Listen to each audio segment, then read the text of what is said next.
ശ്രീനാരായണ ഗുരു പ്രധാന ചോദ്യോത്തരങ്ങൾ. കേരള നവോത്ഥാനത്തിൻ്റെ പിതാവ് എന്നറിയപ്പെടുന്നത് ആര്? ശ്രീനാരായണ ഗുരു. ശ്രീനാരായണ ഗുരു ജനിച്ചത് എന്ന്? 1856 ഓഗസ്റ്റ് 20. ശ്രീനാരായണ ഗുരുവിൻ്റെ ഭവനത്തിൻ്റെ പേര്?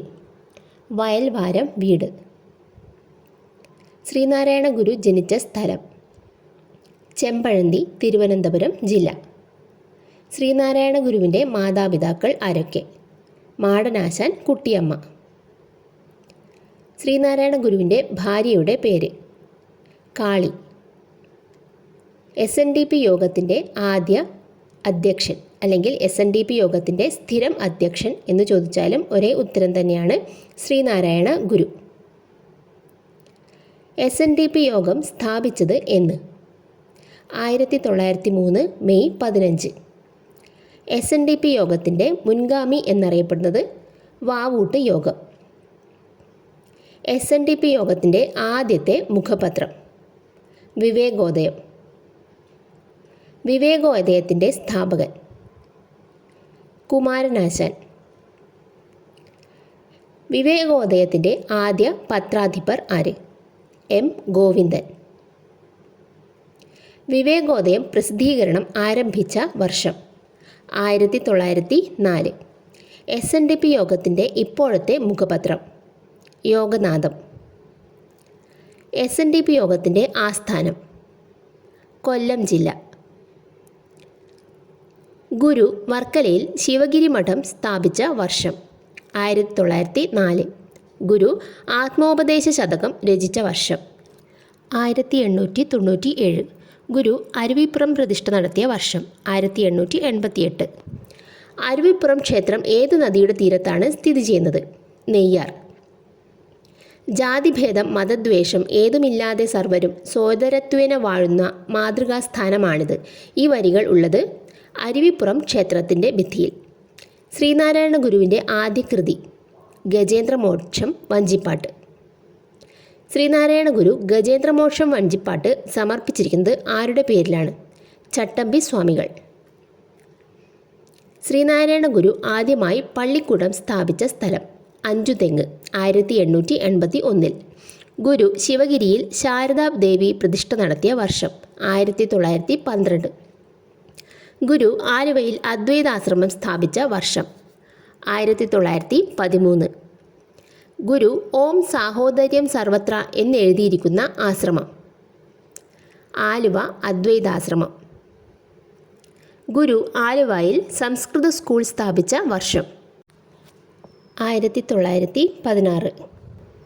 ഗുരു ആലുവയിൽ സർവമത സമ്മേളനം നടത്തിയ വർഷം? 1924. സർവമത സമ്മേളനത്തിൽ അധ്യക്ഷത വഹിച്ചത് ആര്? ജസ്റ്റിസ് സദാശിവ അയ്യർ. സർവമത സമ്മേളനത്തിൻ്റെ മുദ്രാവാക്യം? വാദിക്കുവാനും ജയിക്കുവാനും അല്ല, മറിച്ച് അറിയാനും അറിയിക്കാനും. അയ്യങ്കാളി ഗുരുവിനെ കണ്ടുമുട്ടിയ വർഷം? 1912 ബാലരാമപുരം. വാഗ്ഭടാനന്ദൻ ഗുരുവിനെ കണ്ടുമുട്ടിയ വർഷം? 1914. ഒരു ജാതി ഒരു മതം ഒരു ദൈവം എന്ന വാചകങ്ങളുള്ള ഗുരുവിൻ്റെ പുസ്തകം?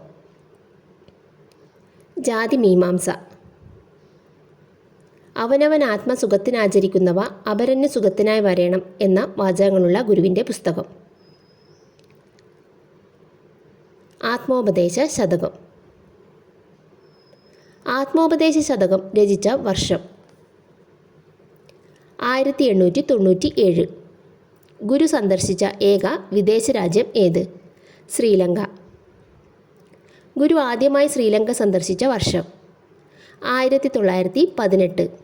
ഗുരു ആദ്യമായി കാവ്യ വസ്ത്രം ധരിച്ചത് ആദ്യ ശ്രീലങ്കൻ യാത്രയിൽ? ഗുരുവിൻ്റെ രണ്ടാമത്തെയും അവസാനത്തെയും ശ്രീലങ്ക സന്ദർശനം നടന്ന വർഷം?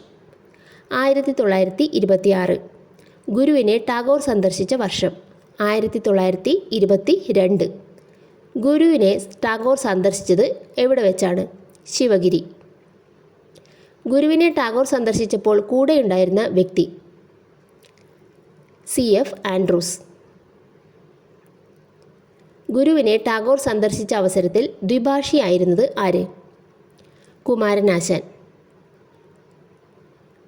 ഗുരുവിനെ ഗാന്ധിജി സന്ദർശിച്ച വർഷം 1925 ശിവഗിരിയിൽ വെച്ച്. ഗുരു ആദ്യമായി കണ്ണാടി പ്രതിഷ്ഠ നടത്തിയ സ്ഥലം കളവൻകോട്. കോടതിയിൽ നേരിട്ട് ഹാജരാകുന്നതിൽ നിന്നും ഒഴിവാക്കപ്പെട്ട നവോത്ഥാന നായകൻ ശ്രീനാരായണ ഗുരു. ഗുരു സമാധി സമയത്ത് ധരിച്ചിരുന്ന വസ്ത്രത്തിൻ്റെ നിറം വെള്ള. ഗുരുവിൻ്റെ ജീവിതത്തെ ആസ്പദമാക്കി ഗുരു എന്ന നോവൽ രചിച്ചത് ആര്? കെ. സുരേന്ദ്രൻ. ഗുരുവിൻ്റെ ജീവിതത്തെ ആസ്പദമാക്കി യുഗപുരുഷൻ എന്ന സിനിമ സംവിധാനം ചെയ്തത് ആര്? ആർ. സുകുമാരൻ. ഗുരുവിൻ്റെ ജീവിതത്തെ ആസ്പദമാക്കി ശ്രീനാരായണ ഗുരു എന്ന സിനിമ സംവിധാനം ചെയ്തത് പി. എ. ബക്കർ. ശ്രീനാരായണ ഗുരുവിൻ്റെ കുട്ടിക്കാലത്തെ വിളിപ്പേര് നാണു. ശ്രീനാരായണ ഗുരുവിന് ആത്മീയ ബോധോദയം ലഭിച്ച സ്ഥലം പിള്ളത്തടം ഗുഹ, മരുത്വാമല, കന്യാകുമാരി. ജാതിഭേദം മതദ്വേഷം ഏതുമില്ലാതെ സർവരും സോദരത്വേന വാഴുന്ന മാതൃകാസ്ഥാനമാണിത് എന്നത് ഏത് ഗ്രന്ഥത്തിലെ വരികളാണ്? ജാതി നിർണയം. ഗുരുവിൻ്റെ ആദ്യ സന്യാസി ശിഷ്യൻ ശിവലിംഗദാസ സ്വാമി. ഗുരുവിൻ്റെ ആദ്യ യൂറോപ്യൻ ശിഷ്യൻ ഏണസ്റ്റ് കിർക്ക്. ഗുരുവിൻ്റെ അവസാനത്തെ ശിഷ്യൻ ആനന്ദ തീർത്ഥൻ. ശ്രീനാരായണ ഗുരുവിൻ്റെ പിൻഗാമി എന്നറിയപ്പെടുന്നത് ശ്രീ ബോധാനന്ദ സ്വാമികൾ. ഗുരു ശ്രീനാരായണ ധർമ്മസംഘം സ്ഥാപിച്ചത് 1928 ജനുവരി 9. ശ്രീനാരായണ ഗുരു സമാധിയായത് എന്ന് 1928 സെപ്റ്റംബർ 20. ശ്രീനാരായണ ട്രോഫി വള്ളംകളി നടക്കുന്ന കായൽ കന്നേറ്റി കായൽ. തപാൽ സ്റ്റാമ്പിൽ പ്രത്യക്ഷപ്പെട്ട ആദ്യ മലയാളി ശ്രീനാരായണ ഗുരു 1967 ആഗസ്റ്റ് 21. മറ്റൊരു രാജ്യത്തിൻ്റെ തപാൽ സ്റ്റാമ്പിൽ പ്രത്യക്ഷപ്പെട്ട ആദ്യ മലയാളി ശ്രീനാരായണ ഗുരു ശ്രീലങ്കയുടെ തപാൽ സ്റ്റാമ്പിൽ. ശ്രീനാരായണ ഗുരുവിൻ്റെ പേരിൽ നാണയമിറക്കിയ വർഷം 2006. ഒരു നാണയത്തിൽ പ്രത്യക്ഷപ്പെടുന്ന ആദ്യ മലയാളിയും ശ്രീനാരായണ ഗുരു തന്നെയാണ്. അന്ന് 5 രൂപയുടെ നാണയമാണ് ശ്രീനാരായണ ഗുരുവിൻ്റെ പേരിൽ പുറത്തിറക്കിയത്.